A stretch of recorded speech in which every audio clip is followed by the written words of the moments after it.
20,000 Telstra staff sent to work from home. Let's have a look.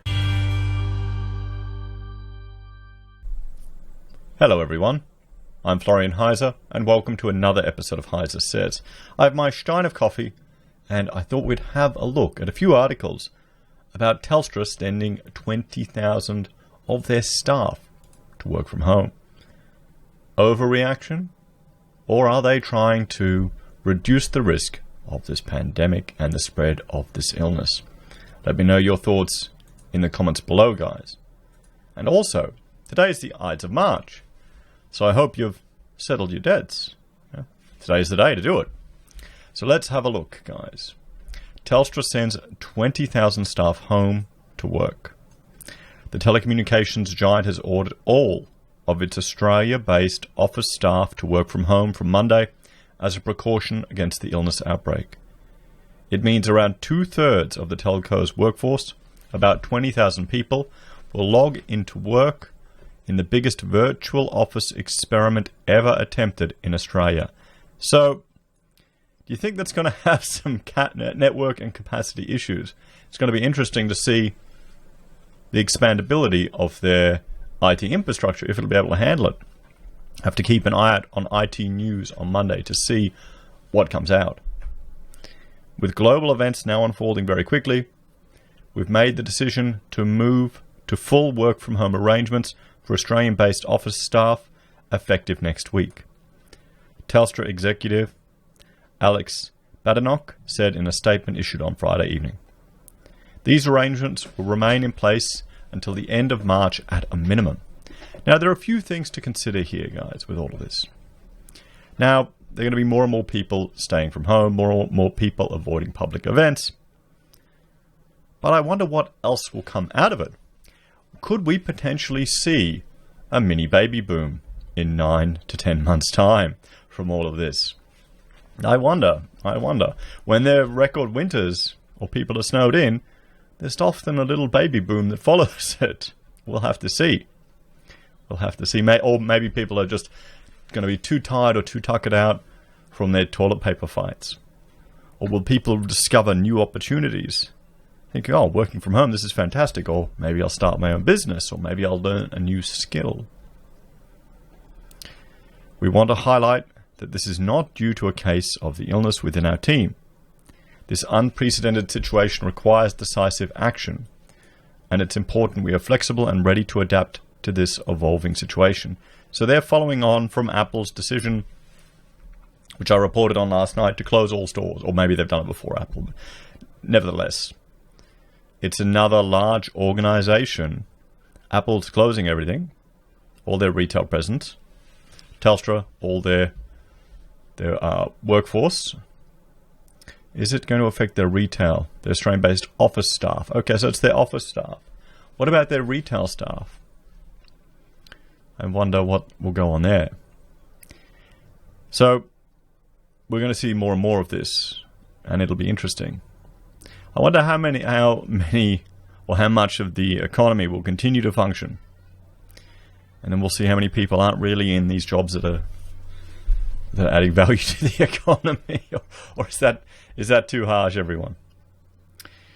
This week has seen scores of professionals from a range of industries asked to work from home, either because of potential contact with an individual with the illness or as a precautionary measure. On Friday, the government also announced that mass gatherings of more than 500 people will be banned from Monday, with Australians warned to reconsider all non-essential overseas travel. I mean, this is the thing, guys. You've got people who are arguing this is all overrated. But we haven't seen these responses in the past. This is kind of an unknown event, and the governments of the world are responding to it. We've got access to more information, we've got access to more technology. As we can see, people panic now just the same as they did in the past. That's never going to change. People will still rush and hoard food like they're, last-minute preppers.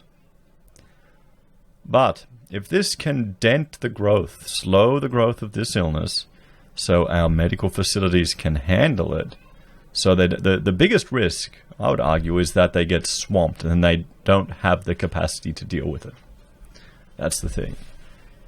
Because you know, you need equipment, you need infrastructure to manage people that have the more dangerous circumstances with this illness.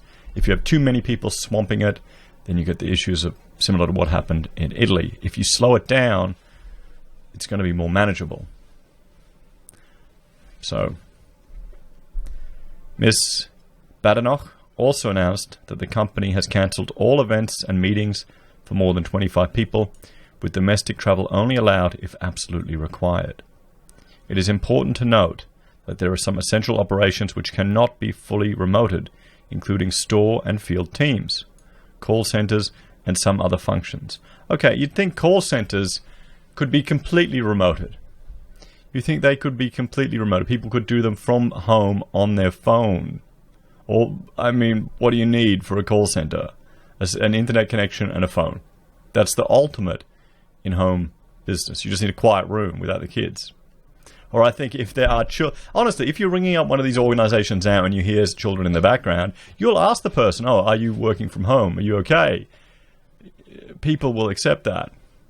So that's funny. That I honestly thought that would be one of the first roles they could work from home.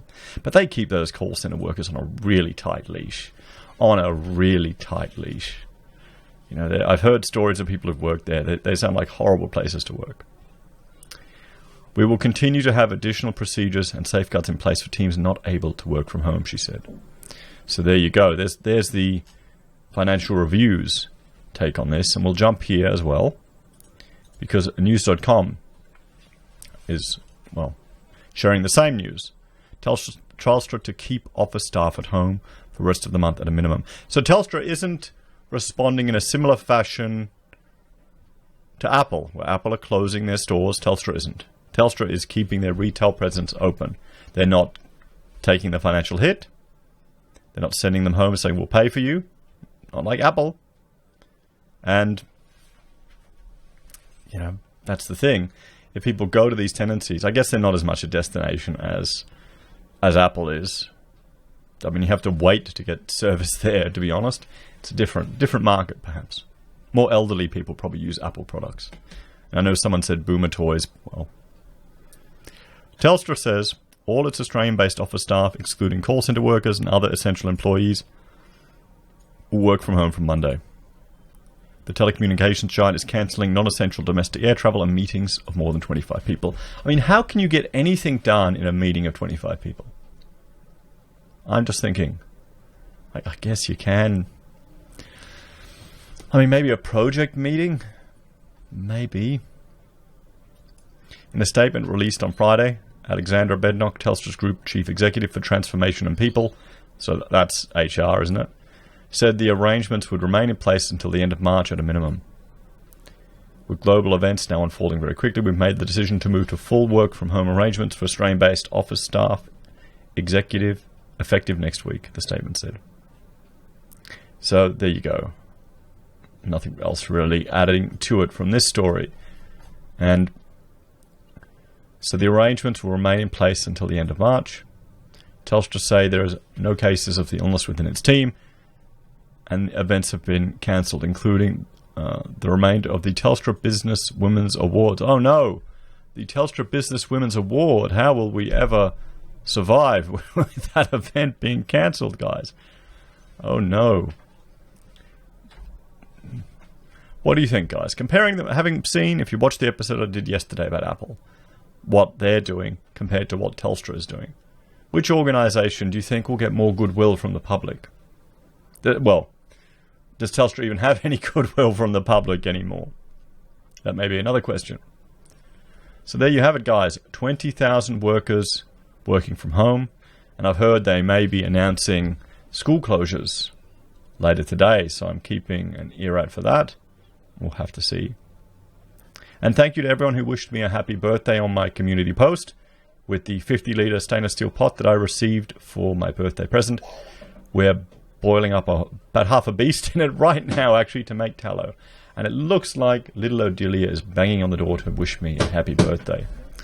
Take care, guys. Thank you all for watching. Please like, share, and subscribe to the channel. If you're a fan and you want to support us, there are a few ways you can. Get the videos out there, let more people know about the channel.